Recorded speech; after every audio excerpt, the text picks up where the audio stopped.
Es evidente que la crisis del agua por la que atravesó Montevideo y el área metropolitana en 2023 fue una advertencia clara de que nuestro país no podía seguir posponiendo decisiones estratégicas en materia de recursos hídricos. Sufrimos en esos meses duros, en carne propia, la incertidumbre de abrir la canilla y no saber si el agua que estábamos recibiendo era suficientemente segura. Esa experiencia debería haber servido de punto de partida para adoptar una solución seria, rápida y sostenible. Sin embargo, el rumbo escogido por el Gobierno es el contrario. La Administración decidió cancelar el proyecto Arasatí, que contaba con autorización ambiental, financiamiento y un cronograma que garantizaba la incorporación de una segunda fuente entre 2027 y 2028. Pero en su lugar se optó por impulsar el proyecto Casupá, que a la luz de la documentación técnica disponible no asegura la diversidad de las fuentes, que es el primer objetivo que debería tener cualquier iniciativa de este tipo. Tampoco asegura los plazos ni la calidad, y como si esto fuera poco, multiplica los impactos sociales y ambientales. El proyecto Arasatí era una solución integral. Captaba agua del Río de la Plata con un 97% del tiempo libre de salinidad. Esto es un promedio de un día por año de salinidad que podría ser incompatible el procesamiento del agua. Una planta potabilizadora de 200.000 metros cúbicos diarios, una reserva de agua bruta de 15.000 hectómetros cúbicos y una nueva aductora hacia Montevideo. Todo ello significaba diversificar los riesgos, aminorar los riesgos, aliviar la presión sobre Paso Severino y consolidar la seguridad hídrica de la capital del país y de su zona metropolitana. Pues esa oportunidad ha sido desechada por este Gobierno. En cambio, se nos propone Casupá, un embalse en el arroyo del mismo nombre que inunda 3.600 hectáreas de tierra productiva, incluyendo 420 hectáreas de monte natural, en la misma cuenca en la que se identifican problemas severos y además desplazará de su lugar de residencia y producción a más de 100 familias. La obra todavía carece de autorización ambiental. Los propios técnicos reconocen que no estarían en condiciones de operar sino hasta entrada la década próxima, 2031, 2032. O dicho de otro modo, Montevideo y la zona metropolitana seguirán dependiendo exclusivamente de Santa Lucía durante por lo menos 7 u 8 años más, con el agravante de la calidad del agua bruta y de la resultante de la potabilización será peor que la alternativa de Arasatí. La verdad que de la comparecencia del ministro en esta interpelación no quedan claras ninguna de las interrogantes planteadas por el interpelante. No queda claro qué medidas se tomarán frente al desplazamiento de 100 familias y a la inundación de 3.600 hectáreas de tierras productivas, como decía, incluyendo 420 hectáreas de monte natural, un hecho de una gravedad difícil de explicarle al mundo y difícil de explicarle a las nuevas generaciones.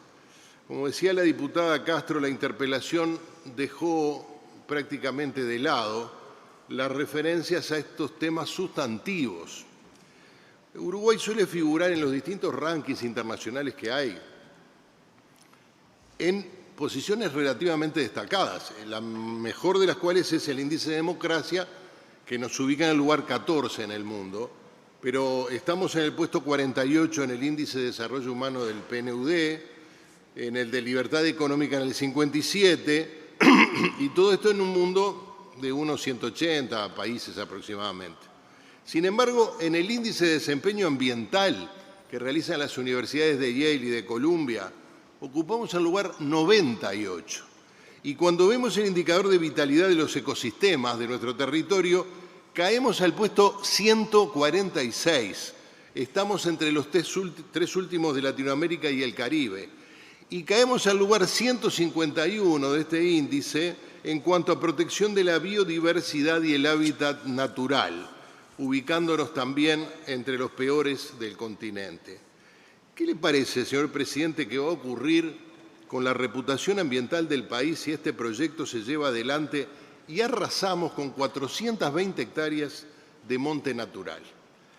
El ministro no puede responder estas preguntas y no puede hacerlo porque el gobierno no las tiene o no lo calculó o ni siquiera se tuvo en cuenta la opinión de los vecinos de Casupá, que por cierto nunca fueron consultados sobre este poderoso impacto sobre su vida, sobre sus propiedades y sobre algunos otros elementos.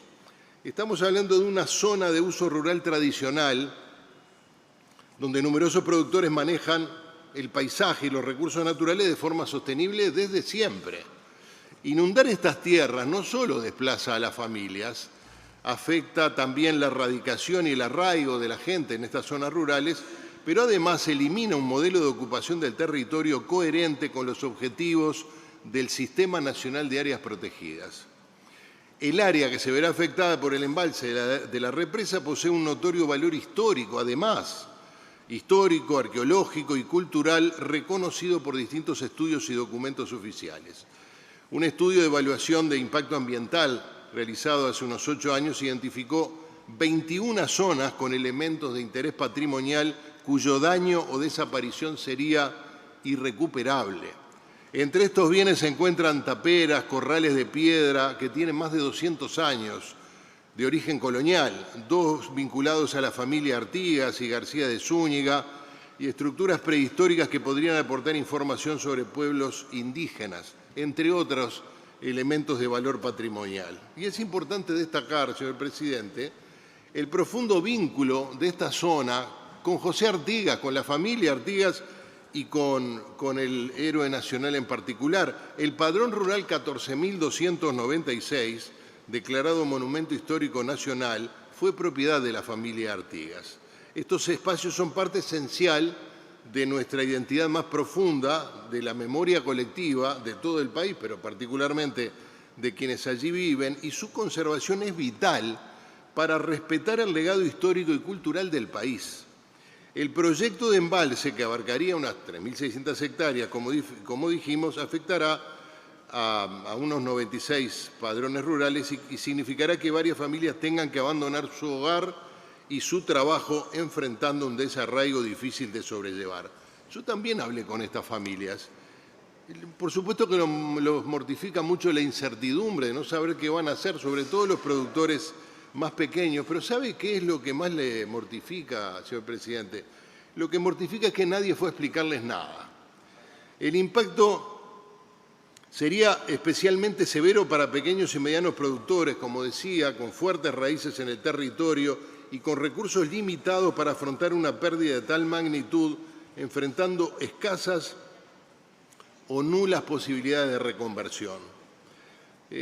Señor presidente, mantenemos nuestra esperanza en la seriedad y la responsabilidad del Estado uruguayo. Esperamos que al momento de tomar decisiones sobre la ejecución de proyectos se priorice lo razonable, la protección del medio ambiente y el bienestar de la población, sobre todo de la población que pueda ser afectada. Confiamos finalmente en que el presidente Yamandu Orsi sepa ponderar todos los aspectos involucrados y tomar decisiones meditadas y razonables que resuelvan el problema del agua en la zona metropolitana, priorizando el bienestar de la gente con el cuidado del ambiente y también de las familias allí afincadas y del patrimonio nacional. Muchas gracias.